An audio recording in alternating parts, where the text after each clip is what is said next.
Hi hello வணக்கங்க. நான் அன்றைக்கி பொன்னாங்கண்ணி கீரை பொரிக்க போகிறேன்.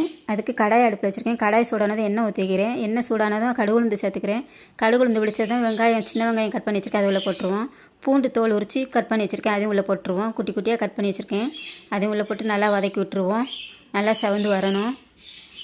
இப்போ செவந்து வந்துடுச்சு. கருவேப்பிலை கொஞ்சம் போட்டுருவோம், அதையும் வதக்கி விட்டுருவோம். காஞ்ச மிளகாய் 2 கிள்ளி போட்டுருவோம், அதையும் வதக்கி விட்டுருவோம்.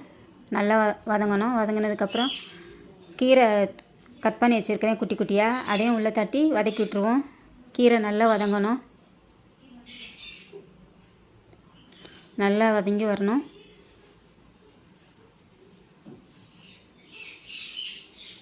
இப்போ தேவையான அளவு உப்பு சேர்த்து விட்ருவோம், அதையும் நல்லா வதக்கி விட்ருவோம். நல்லா கிளறி விட்டுட்டு ஒரு தட்டு போட்டு மூடி ஒரு நிமிஷத்துக்கு ஒரு வாட்டி திறந்து ஓப்பன் பண்ணி கிண்டி கிளறி விடணும். அடுப்பு சிம்மில் தான் வைக்கணும். அடுப்பு சிம்மில் வச்சு தான் கிண்டி கிளறி விடணும். சிம்மில் வச்சா தான் கீரை நல்லா வெந்து வரும்.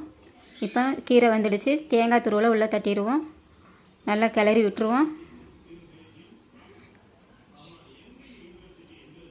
நல்லா கிளறி விட்டாச்சு. இப்போ இதை சாப்பாடோடு பரிமாறிடுவோம்.